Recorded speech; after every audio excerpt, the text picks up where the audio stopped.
Today, I'm back with another mega physical media ranking video for you all. I'm talking first my 5 most regretful Criterion pickups of all time, the titles that just aren't my cup of tea, that I'm never going to rewatch again, that just bore me to tears, and that I have to strongly caution you against picking up, or at least do some research before you do, because I don't want you to get burnt like I did by these ones. And then I will get a little bit happier with talking about my 5 must-own Criterion titles, ones that I absolutely love, that are definitely my cup of tea, that I think you will at least like to not love, that are just really strong recommendations. But first, if you love collecting physical media just like me and being a part of this amazing league of mega film fans where we talk Criterion and other boutique labels and just the movies you love to own, all the disc formats, DVDs, Blu-rays, 4Ks, you're in the right spot. Go ahead and mega smash that like and subscribe. That way you stay entertained and up to date on all the latest physical media topics, and we enjoy celebrating this Criterion season of amazingness.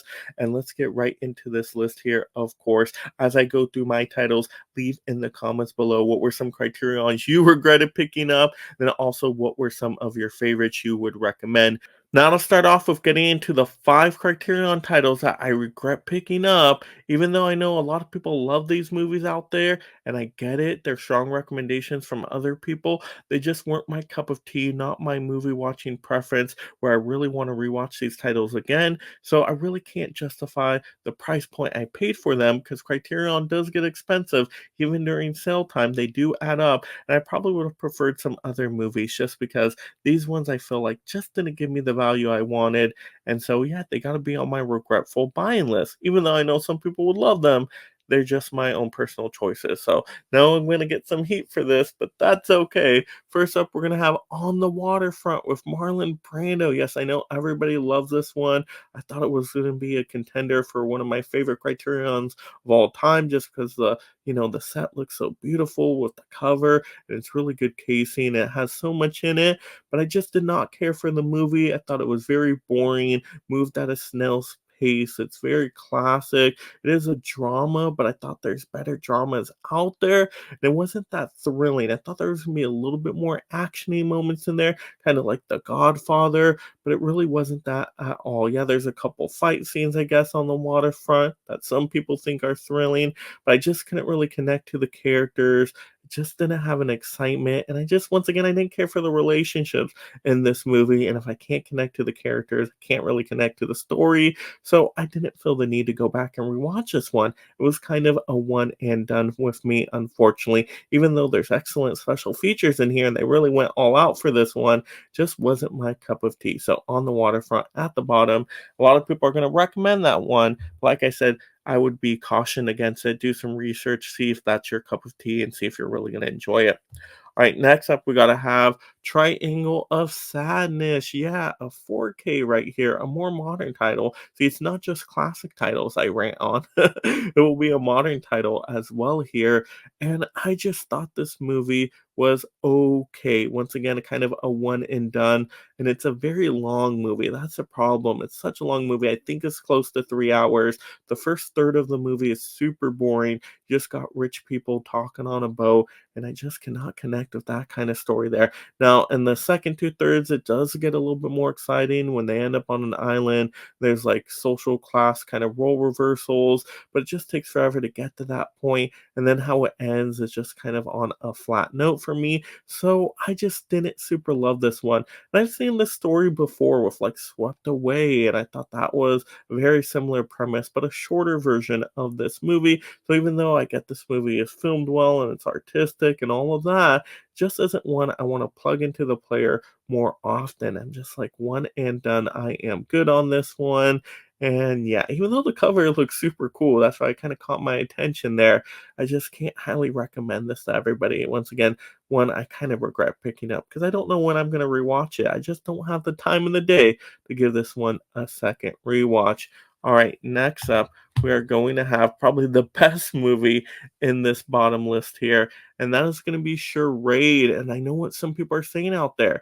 Oh, Charade is such a good movie. And I will agree with you. This is actually quite a solid movie. It's very Hitchcock style. Now, Hitchcock did not direct this one, but it has that same vibe, kind of that thriller mystery to it all. You got Cary Grant and Audrey Hepburn, so you know the cast is excellent here. And I did actually like the story, but the problem with this one is it's a Criterion release, and I expect a really good Criterion set of features in here for bonuses, and this really has barely anything. I think it has one commentary and a trailer. That's it from Criterion. Criterion should always be jam-packed with a ton of special features. I mean, that's why I'm buying the Criterion for the most part, right? Instead of just the standard Blu-ray. I doubt that the transfer is much better than the standard Blu-ray. So why did I spend so much money on the Criterion version just for the cool cover? Is that really why? Oh man, so even though I actually like this movie, it's solid, and I'd probably give this one another rewatch. I just, not enough special features in there to justify the Criterion price point. So sorry, Charade, should have came back with some more bonuses, but I had to put you on the list because of that, right? Like I said, I'm going to hold Criterions to a high standard here. All right, next up. Oh my gosh, this movie just sucks. Oh gosh. Oh, Mulholland Drive. This is what, a David Lynch film, I think. Oh my gosh, not my cup of tea at all. Is this even really a real story? It's so confusing. It's all over the place. It's like a bunch of random scenes sewn together without a major plot. I don't even know what happened in this movie, and I watched it a couple times to see what am I missing here. I think it's a dark comedy. I don't know. This movie hurt my brain. Okay, it hurt my brain, and I just didn't really care about the characters in here. Like I said, there's not really a great plot story here. It doesn't make much sense by the end. It's nonsense. This movie is nonsense, and I get it. Filmmaking, artistic, and la la la la. But how is the story? The story to me was hot garbage, if you even consider it a story at all. Like I said, it hurt my brain more than anything. So Mulholland Drive, just not my cup of tea. I'm not going to go back to this director's movies. Just not for me. Just not for me. Okay. But like I said, I know there's people that love all these movies, and that's totally fine. All right. Next up, we're going to have, oh gosh, yes, the number one most regretful title is going to be The Seventh Seal. And I just thought this movie was, oh my gosh, what is this kind of movie? Like Mulholland Drive, not too much happens here. It's pretty boring. A very classic movie. Oh, and it's a foreign language film. Oh my gosh, I did not know that when I picked this one up. And to me, foreign language films can be tougher to follow because you're trying to keep up with the subtitles and they go by fast sometimes. But also, the story is just really confusing to follow, too. I mean, you got death playing chess a little bit, and then something's happening, but I just once again could not connect to the characters, could not connect to the plot. Very, very slow. Yeah, just did not have any appreciation for this one. This is by Ingram Bergman, I think it is. I probably totally butchered that name. I know some people absolutely love this movie. Like I said, all these movies here in this regretful list I know are some people's favorite movies of all time, but The Seventh Seal just did not do it for me. I kind of want to just seal this one away and never watch it again. It was just, bored me to tears, unfortunately. Oh my gosh. A very nonsensical plot once again. So, yeah, this was not my cup of tea. Just no, no, no for me on that one. So those are five that I regret buying. And once again, I know those are five that some people absolutely love out there. And if you love them, let me know in the comments below. Who would you recommend them to? Why do you love them so much?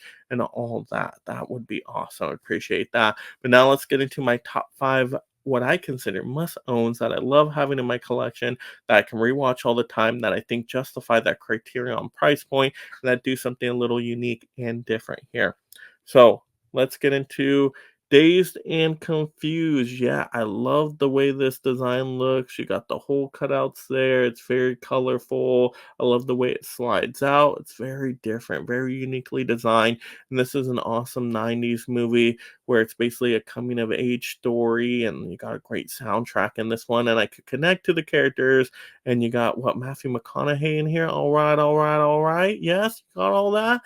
So I'm a sucker for coming of age stories. I like kind of these raunchy comedies. So yeah, I had to have Dazed and Confused in here just because I think it's a great all around packaging and what you get with this one. Excellent special features as well. So I really appreciate this one. Dazed and Confused. Can rewatch that one all the time.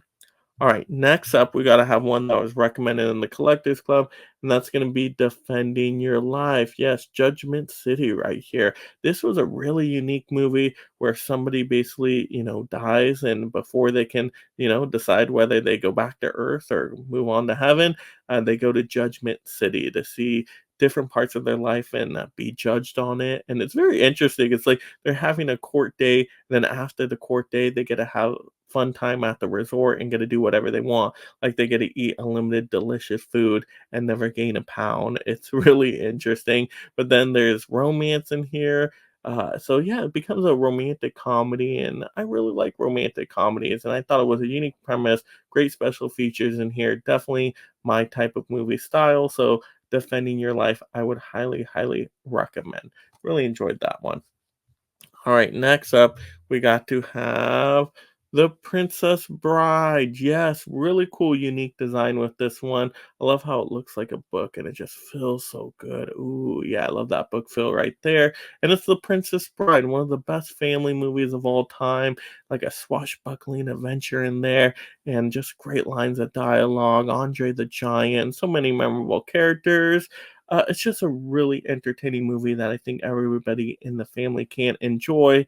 And like I said, it's a great, unique design. I always give bonus points for that. Special features are good in it as well. So I think it's worth the value getting The Princess Bride.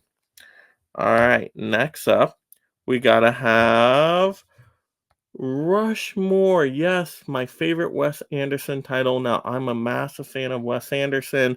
This is what got me on the Wes Anderson train. I thought this movie was hilarious. I just connect with its kind of dark comedy type of humor. But I know Wes Anderson isn't for everybody. You either love him or you hate him. But I just fell in love with that directing style. And I really enjoyed this. So you got Bill Murray in here, Jason Schwartzman, and I just thought this one was awesome. A coming of age story. Like I said, I'm a sucker for those kind of movies, kind of raunchy comedy type of stuff.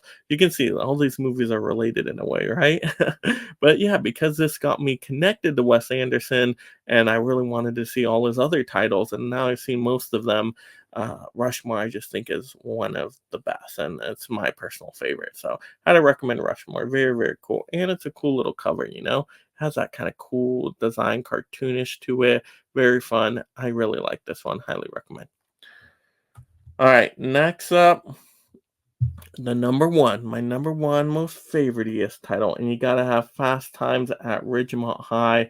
This is like the go-to raunchy comedy of the 80s. Oh my gosh. Got Phoebe Cates in there, Sean Penn as Spicoli, just so many great characters. And there's funny moments in here, but there's dramatic moments. So hit you with the emotions as well. I love the raunchiness to it all. I love the 80s production set design and just the look of the characters. And once again, how they bring out the 80s feel with the Criterion cover with those pastels, blues, yellows, pinks. Really awesome. And then you even have amazing special features in here from different people that were inspired by the movie. And I thought those were really intriguing. So, because I think this was a home run with everything. Once again, great movie, great special features, great packaging. It was just an everything kind of movie from Criterion Collection. Yeah, you got to have some Fast Times at Ridgemont High. One I could rewatch all the time. It'll just put me to sleep, just in a good way. Good times with Fast Times. Highly recommend that one. Yes. So there we go. Those were my top five ones I regretted that I think you should be cautioned on and do some research before you buy them, even though I know some people love them. And then five that are my some of absolute favorites that I think are must own titles that I think most people will absolutely at least like to not love. So that's kind of best case scenario right there.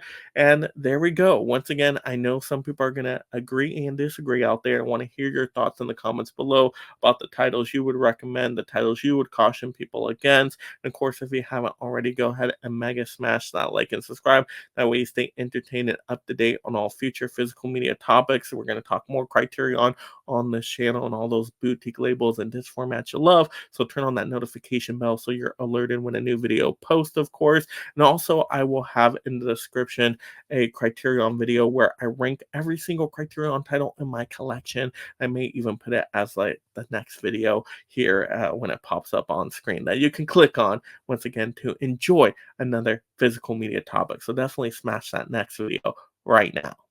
And thank you so much, my mega membership supporters. If you love talking and collecting movies, consider joining the Mega League of Film Fans through memberships to support content creation while gaining access to perks like shoutouts, exclusive videos, and future topic choices.